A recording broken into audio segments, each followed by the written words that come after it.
लोगों का railway text book पर एनटीपीसी अंडर ग्रेजुएट की फॉर्म फिलिंग स्टार्ट ऑलरेडी हो चुकी है और बहुत सारे स्टूडेंट्स मुझसे कुछ कॉमन सवाल पूछते हैं, मैम फॉर्म भरने से पहले हमें किन चीज़ों का ध्यान रखना चाहिए, हमें कौन सा जोन चुनना चाहिए। ठीक है, तो इस वीडियो में आपको बहुत अच्छे से समझ में आ जाएगा। आप 5 से 7 मिनट मुझे अपने दीजिएगा ताकि मैं आपको अच्छे से एक्सप्लेन कर सकूं कि जोन चुनना और फॉर्म भरते टाइम किन चीज़ों का ध्यान रखना है। कुछ कॉमन चीज़ें प्लीज़ अपने पास रखिए। क्या? आधार कार्ड। ठीक है, आप अगर किसी पर्टिकुलर कैटेगरी में है, लाइक ओबीसी कैटेगरी से हैं, एससी एसटी कैटेगरी से हैं, तो आपके पास उनके सर्टिफिकेट्स होने चाहिए। ठीक है, आपके पास एक पर्टिकुलर खुद की ईमेल आईडी हो तो बहुत अच्छा है। ठीक है, कई बार हम क्या करते हैं, किसी दुकानदार की आईडी से फॉर्म फिल करवा लेते हैं। मैं आपको रोकूंगी, अपनी पर्सनल आईडी रखिए, मेल आईडी रखिए, अपना एक प्रॉपर फोन नंबर रखिए। हो सकता है घर में आप एक ही फोन यूज करते हो, कोई बात नहीं, वो तो चल जाएगा, लेकिन ईमेल आईडी पर्सनल होनी बहुत जरूरी होती है, क्योंकि बहुत सारी चीजें होती है, हम किसी और की आईडी और नंबर से अगर फॉर्म भर रहे हैं तो कल को जो रिटर्न पैसे आने हैं उसमें दिक्कत। ठीक है, जो भी हमारा पासवर्ड वगैरह बनता है उसमें दिक्कत। तो प्लीज आप अपनी एक ईमेल आईडी बना लीजिए, बहुत आसान है। अगर आपको नहीं भी बनाने आती तो आप यूट्यूब से देख सकते हैं या आप किसी की हेल्प ले सकते हैं। ठीक है, तो ये चीजों का ध्यान रखना है। तो मैंने आपको कुछ इंपॉर्टेंट बातें शुरू में बता दी, आप इस वीडियो को कंटिन्यू करते हैं। तो फॉर्म फिलिंग स्टार्ट हुई है 28 तारीख से, आपके पास 27 नवंबर तक का समय है। ये वीडियो आप लोगों को 5, 6, 7 नवंबर कुछ डेट को देखने को मिल रही होगी। ठीक है, आइए जरा बात करते हैं हम लोग। वैकेंसीज 3058 वैकेंसीज हैं। तो सबसे पहले तो देखिए, जोन चुनते टाइम आप पूरा एनालाइज करिएगा कि वैकेंसीज किस जोन से कितनी है, प्लस आपको ये भी सोचना है कि हमें पोस्ट कौन सी प्रेफरेंस वाइज रखनी है। तो आइए जरा इसको समझने की कोशिश करते हैं। सबसे पहले तो देखिए, हमारे पास 4 पोस्ट के लिए वैकेंसी निकली है। कहां पर? अपने एनटीपीसी अंडर ग्रेजुएट एग्जाम के लिए। इन 4 पोस्ट में मैंने आपके लिए 2 टेबल बनाई है। ठीक है, सबसे पहले तो इन टेबल्स को मैं ये एनालाइज कीजिएगा आप लोग कि भाई आपको 2 पार्ट्स में पेपर देना है। वो तो आपको हर पोस्ट के लिए देना है ना, कॉमन है वो हर पोस्ट के लिए, सीबीटी 2 भी दोनों के लिए कॉमन है। तो पोस्ट प्रेफरेंस करते टाइम एक बात ध्यान रखना, 2 ऐसी पोस्ट है जिसपे आपको टाइपिंग टेस्ट भी देना पड़ेगा। ठीक है, जो कि अकाउंट क्लर्क कम टाइपिस्ट है और जूनियर क्लर्क कम टाइपिस्ट है। ये चीज आप अपने आप से प्रिपेयर कर सकते हैं, मतलब हेल्प लेके प्रिपेयर कर सकते हैं। तो टाइपिंग टेस्ट को इतनी ज्यादा तवज्जो मत दीजिए, ये आप दीजिए, कोई दिक्कत नहीं है। ठीक है, इधर आते हैं हम लोग। अगर मैं लेवल पे की बात करूं तो सबसे ज्यादा पे स्केल है कमर्शियल कम टिकट क्लर्क का। तो आप जिस भी जोन से भरने वाले हैं वहां पर ये चेक करिएगा कि कमर्शियल कम टिकट क्लर्क और अकाउंट क्लर्क कम टाइपिस्ट, इन दोनों पोस्ट में सबसे ज्यादा पोस्ट किसकी निकली हुई है, जिस जोन को आप चुनेंगे। ठीक है, आप प्रायोरिटी पे इन्हीं दोनों पोस्ट को रखिएगा। मैं ऐसा इसलिए बोल रही हूं कि दूसरा फैक्टर आपको यह भी देखना है कि कमर्शियल कम टिकट क्लर्क में जो मेडिकल स्टैंडर्ड है वो B2 है। ठीक है, आपको रेलवे के मेडिकल स्टैंडर्ड्स को भी देखना है कि आप उस मेडिकल स्टैंडर्ड में फुलफिल भी होते हैं या नहीं। तो प्रायोरिटी आपको देनी है, या तो कमर्शियल कम टिकट क्लर्क को प्रायोरिटी पे रखिएगा या फिर रखिएगा अकाउंट क्लर्क कम टाइपिस्ट को। ठीक है, लेकिन आपको मेडिकल स्टैंडर्ड भी नजर में रखना है कि हमारे को B2 मेडिकल स्टैंडर्ड, जो कि C2 से एक अपर लेवल का मेडिकल स्टैंडर्ड है। ठीक है, फर्स्ट प्रायोरिटी पे अगर आप लोगों के लिए जोन में कमर्शियल कम टिकट क्लर्क की वैकेंसी भी ज्यादा है, ठीक है, तो मैं आपसे यही कहूंगी, क्योंकि पे स्केल इसका बहुत अच्छा होता है as compare to account clerk cum typist के। यहाँ पर हम जॉब कर रहे हैं तो यार देखो, काम करना है तो ऑब्वियसली बात है, घर से निकलना ही पड़ेगा, है ना। अगर आप प्रायोरिटीज पे रखें तो इसको 1, 2, 3, 4 इसी ऑर्डर में रखिएगा जिस ऑर्डर में मैंने आपके लिए बनाया है। बाकी दूसरा फैक्टर है कि आपके जोन में ऐसा भी हो सकता है कि आपके जोन में अकाउंट क्लर्क कम टाइपिस्ट की वैकेंसीज ज्यादा हो जिसको आप सिलेक्ट कर रहे हो, और कमर्शियल कम टिकट क्लर्क की कम हो।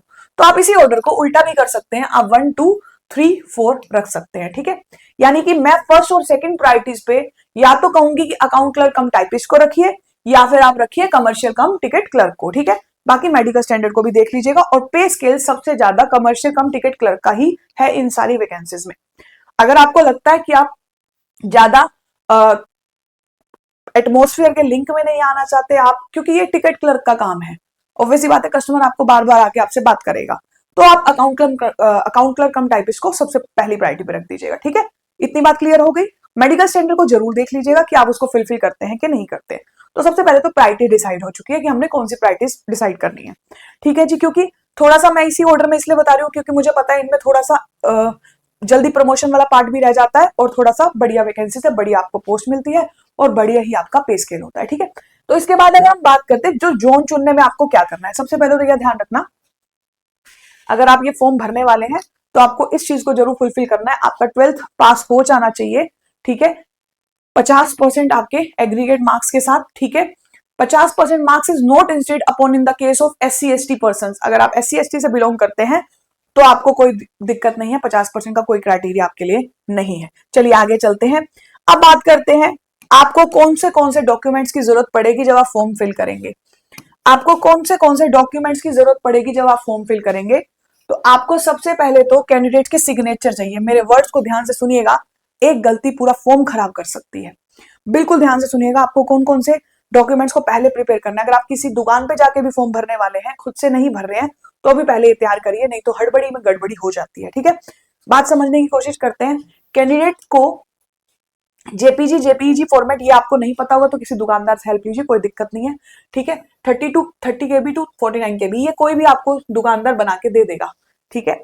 आपको कैंडिडेट का सिग्नेचर इस फॉर्म में चाहिए, ठीक है जी, इस फॉर्म में चाहिए। आपके पास SC ST सर्टिफिकेट होना चाहिए।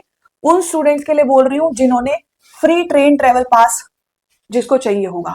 अगर आप SC ST है तो आपको ट्रेन की यात्रा का फ्री पास मिलेगा, आपको पैसा नहीं भरना पड़ेगा। फिर कैंडिडेट का सिग्नेचर एक ब्लैक इंक पेन होना चाहिए व्हाइट पेपर पे। जो आप स्कैन करवाएंगे ना साइन, वो ब्लैक पेन से करेंगे व्हाइट पेपर पे, ताकि वो साफ साफ नजर आए। सिग्नेचर रनिंग हैंड में होने चाहिए।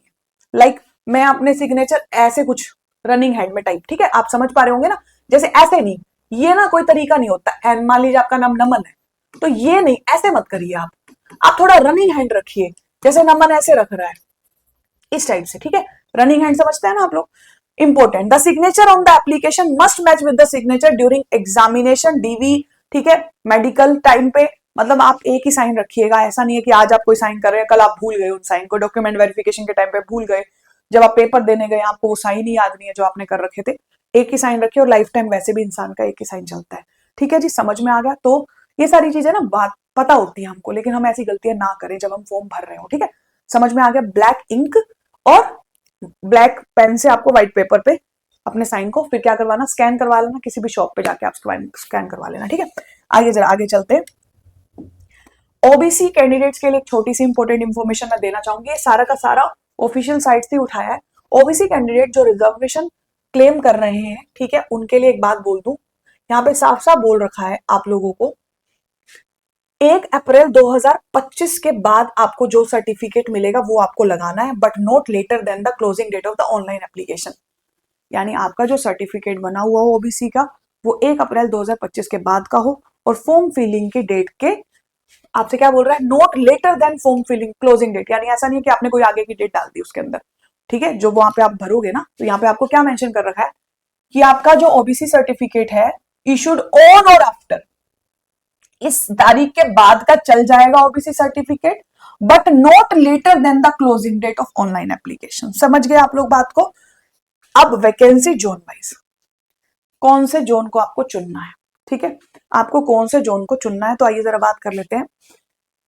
आपको जोन वाइज सारी वैकेंसीज यहाँ पे दिख रही हैं, मैंने ये बढ़ते से गिरते हुए क्रम में आपको दिखाया है, सबसे ज्यादा, फिर उससे नीचे, फिर उससे नीचे, फिर उससे नीचे, इस तरह से वैकेंसीज मैंने आपके सामने प्रेजेंट की है। सबसे पहले तो मैं आपसे यही बोलूंगी कि हायर वैकेंसीज को चुनना हर बच्चे का मन होता है कि जहां पे ज्यादा वैकेंसीज है वहां चुनिए, लेकिन ये जो शुरू के 4-5 जोन है ना, आप इनमें से वो जोन चुनिए जो आपके लिए सबसे ज्यादा पास पड़ रहा हो, ठीक है। आपको जरूरी नहीं है कि आपको कोलकाता ही चुनना है क्योंकि सबसे ज्यादा वैकेंसी वहां पे है, नहीं, आप चुन सकते हैं मुंबई जोन, आप चुन सकते हैं प्रयागराज जोन, बस आपको यह ध्यान रखना है कि आप जिस जोन को चुन रहे हैं वो आपके घर से कितनी दूर है। देखिए, आप गवर्नमेंट जॉब कर रहे हैं तो डेफिनेटली आप अपने परिवार के लिए ही कर रहे हैं ना, तो जब परिवार से मिलने का ही मौका नहीं मिलेगा तो कुछ टाइम बाद आप खुद फ्रस्ट्रेट हो जाएंगे। अब वो टाइम चला गया है कि हाई कट ऑफ, लो कट ऑफ, ये सब चीजें कहने की बातें रह गई हैं। आज कंपटीशन हर जोन का बराबर बराबर का है, मैं सही बता रही हूँ। अगर मैं आपसे कहूँ ना कोलकाता का कट ऑफ मान लीजिए 77 है, तो प्रयागराज में 76 पॉइंट समथिंग दिख जाएगा। एक एग्जांपल दे रही हूँ, मतलब ऐसा मत समझो कि कट ऑफ में बहुत ज्यादा बड़ा बड़ा चेंज आएगा, ठीक है, लेकिन हाँ इस चीज का ध्यान रखिएगा। हो आप एक जेन्युइन तरीके से ये सोचिए कि आप जिस जोन को चुन रहे हैं, आपको जैसे हो सकता है आपके लिए सारे जोन ही दूर हैं जो अच्छे हैं, जिनमें ज्यादा वैकेंसी आपको सारे ही दूर पड़ रहे हैं, और मान लीजिए आप ऐसे जोन से सिलीगुड़ी से आप बिलोंग करते हैं, आपको लग रहा है 7 वैकेंसी है, ये मैं नहीं कह रही कि आप 7 को ही चुन लीजिए, लेकिन 7 को भी चुनेंगे ना बच्चे, तो अगर आपको ये लगता है कि बिल्कुल ही लीस्ट जोन है तो आप इनमें से भी डिसीजन वो लीजिए कि मान लीजिए मैं सिलीगुड़ी में हूं और मुझे कोलकाता का जोन चुनना है, तो क्या यहां तक मैं पहुंच सकती हूँ अपने घर से? मतलब हर रोज तो नहीं पहुंचने को कह रही हूं मैं, आप वहां रह रहे हैं, ऑब्वियसली बात है आप यहाँ रह रहे हैं और आपको यहाँ आना है, तो आप कम से कम सैटरडे संडे टाइम से पहुंच जाएं, आप 6-7 घंटे में अपने घर तो पहुंच जाएं। ठीक है, समझ पा रहे हैं आप लोग? मतलब आपके कनेक्टिविटी सही होनी चाहिए, चाहे आप ट्रेन की कनेक्टिविटी बोले, चाहे आप प्लेन की कनेक्टिविटी बोले, चाहे आप बस की कनेक्टिविटी बोले, आपकी कनेक्टिविटी होनी चाहिए, आप घर टाइम से पहुंच जाएं। अगर मैं शुक्रवार को घर के लिए निकल रही हूँ तो शनिवार संडे में आराम अपने घर पे कर सकूं और संडे को फिर वापस अपनी जॉब पे निकल सकूं। मैं शब्दों को आपकी लाइफ से जोड़ के बता रही हूँ। कोई भी डिसीजन सोच समझ के लीजिएगा, क्योंकि मुझे नहीं पता आप इनमें से कौन से जोन को चुनने वाले हैं, मुझे नहीं पता आप कहाँ से बिलोंग करते हैं।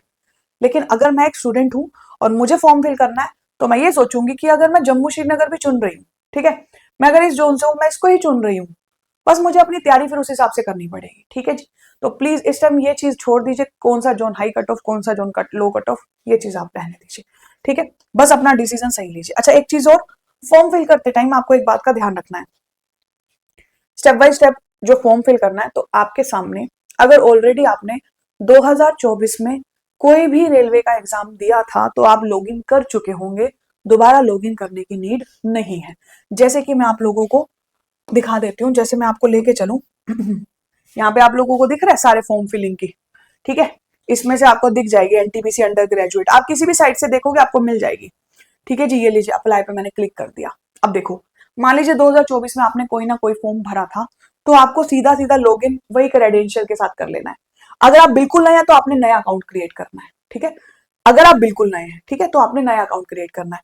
अब इसमें आपको देखो, अगर मैं मान लीजिए बिल्कुल नहीं हूँ, पहली बार फॉर्म भर रही हूँ, तो मुझे नया अकाउंट क्रिएट करना है और नए अकाउंट क्रिएट में मुझे सारी चीजें चाहिए होंगी। देखो, मैट्रिकुलेशन में मेरे को 10वीं का सर्टिफिकेट चाहिए। ठीक है, मुझे 10वीं का सर्टिफिकेट चाहिए, ध्यान से सुनिएगा, आपको 10वीं का सर्टिफिकेट लेके जाना है जब आप फॉर्म फिलिंग करेंगे। ठीक है, आपको सारी चीजें ध्यान से भरनी है, क्योंकि ये एक बार आपकी भर गई ना, उसके बाद ये सेव हो जाएंगे और उसी से आप लॉग इन करेंगे दोबारा। तो यहाँ पे कोई गलती मत करना, हर चीज को ध्यान से भरना। ठीक है, आपने कभी नाम चेंज किया था तो आप यस लिख दीजिए, उसके अब मान लीजिए यस करते हो ना, तो उसके बाद आपसे कहेगा कि आपके पास एक गैजेटेड नोटिफिकेशन, मतलब साइन आपके पास पड़ा हुआ ना, एक पन्ना चाहिए हमें, यहाँ भी आपने कभी नाम बदला था। लेकिन यहाँ पे जो आप नाम लिखेंगे वो 10वीं के हिसाब से लिखेंगे। यहाँ जो नाम लिखेंगे लिखा हुआ है फुल नेम इन मैट्रिकुलेशन, आपको 10वीं के हिसाब से नाम भरना है। पापा का नाम 10वीं के हिसाब से, मम्मी का नाम भर देना। ठीक है, ईमेल एड्रेस डालना है, मोबाइल नंबर डालना है, ओटीपी जनरेट करना है। ठीक है, तो इसीलिए सारी चीजें, फिर एक पासवर्ड क्रिएट करके आप आगे चले जाएंगे। अब मान लीजिए आपने ये सब भर दिया, ठीक है, आपने ये सब भर दिया, इसके बाद ठीक है, उसके बाद जब सेकंड आप अगला स्टेप चुनेंगे, या तो आप डायरेक्ट भर चुके होंगे आप लोग पहले से, आपका अकाउंट बना हुआ है, तो आप सीधा लॉगिन मारेंगे। ठीक है, लॉगिन मारने के बाद आपको ऐसा पेज खुलने को, आपको कहेगा कौन सी पोस्ट के लिए भरना है। ठीक है, I am not currently debarred by any RRB, मतलब मेरे को किसी ने भी बैन नहीं कर रखा है आरआरबी की किसी भी साइट ने, किसी ने भी। तो आप नेक्स्ट पेज पे चले जाना। अब नेक्स्ट पेज पे आ गए, आपसे फिर से इस तरह से आपको दिखा देगा कि भाई आपने तो फॉर्म पहले से, ये सारी चीज तो आपने भर रखी है, वो हमने उसी हिसाब से उठा ली है। ठीक है, आपने जो भर दी ना चीजें, वो ये यहाँ पे एंट्री अपने आप करवा लेगा उनकी, उसके बाद फिर आपकी फॉर्म फिलिंग स्टार्ट होगी। ठीक है, अगर आप आइडेंटिफिकेशन मार्क वगैरह, यहाँ पे ये आपसे जोन सी भी आप कैटेगरी के हैं उसका नंबर पूछेगा।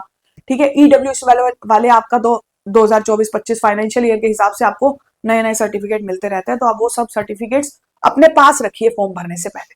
तो इन चीजों का ध्यान रखना फॉर्म भरते टाइम। अगर किसी की हेल्प चाहिए तो साथ में किसी बंदे को बिठा के फॉर्म भर लेना। ठीक है, कोई भी डिसीजन सोच समझ के लीजिएगा। कोई हमारी मदद चाहिए, कमेंट बॉक्स में देख लेना, मेडिकल स्टैंडर्ड देख लेना, किसी भी तरह की सहायता चाहिए आप प्लीज कमेंट बॉक्स में बताइएगा, मैं हेल्प कर दूंगी आपकी। दूसरी बात ये कि अगर आप तैयारी करना चाहते हैं हमारे साथ जुड़ के, तो आपके पास एक बढ़िया सा तरीका है। आप क्या कर सकते हैं, आप हमारे रेल डिस्क्रिप्शन बॉक्स में, जैसे मान लीजिए मैं अपनी कोई आपको क्लास दिखा दूं, ठीक है, मेरी लाइव क्लास चलती है यहाँ पर, रेगुलर बेसिस पर अपनी क्लास चल रही है। देखिए, जैसे कल मैंने एक टॉपिक पढ़ाया था एलिमेंट्री स्टैटिस्टिक्स, आज उसका सेकंड पार्ट होगा। आप इसको स्क्रॉल करके नीचे जाएंगे ना, तो आपको लक्ष्य बैच नजर आएगा, आप इस पर क्लिक कर सकते हैं और हमारे एप्लीकेशन में आ सकते हैं हमारे से पढ़ने के लिए। ये पूरी की पूरी टीम है जो इसमें पढ़ा रही है, लाइव रिकॉर्डेड सब बैचेस आपको मिलते हैं, प्लस आपको एसएससी, बैंकिंग और स्टेट लेवल के जितने भी एग्जाम्स होते हैं सबकी तैयारी के लिए मौका मिलता है। आप 3 महीने, 12 महीने, 18 महीने अपने हिसाब से चुन सकते हैं। मैं 12 महीने इसलिए बोलूंगी क्योंकि हमने एनटीपीसी सीबीटी 1, सीबीटी 2 दोनों की तैयारी करनी है, और रेलवे एग्जाम्स के भी आप फॉर्म भरते होंगे। यहाँ पर आप जब ज्वाइन करने की कोशिश करें तो यहाँ एक कूपन कोड आप अप्लाई करिएगा। ठीक है, आपको क्या करना होगा, यहाँ पे कूपन कोड डालना होगा। यहाँ पर कूपन कोड गोपिका, आपको मेरा नाम डालना है, अप्लाई कर देना है। उससे आपको प्राइस रिडक्शन दिख जाएगी और उसके बाद आप बाय सुपर पास लाइव कर सकते हैं। ठीक है, तो इस चीज का आप ध्यान रखिएगा। अगर आपको एनरोलमेंट करना है तो मोस्ट वेलकम है आपका। हर क्लास को लाइव आप फ्री कॉस्ट पे देख सकते हैं। यूट्यूब पे 7 PM पर सेशन मैथ्स के लिए फ्री ऑफ कॉस्ट आ रहा है, जो एनटीपीसी ग्रेजुएट और अंडर ग्रेजुएट दोनों के लिए है। तो आप टाइम फिक्स कर लीजिएगा, यूट्यूब पे सेशन इतने बजे है। कोई कोर्स ज्वाइन करना है तो इस कूपन कोड को यूज कर सकते हो फॉर मैक्सिमम डिस्काउंट। कोई भी और सहायता चाहिए प्लीज कमेंट बॉक्स में बताइएगा। धन्यवाद।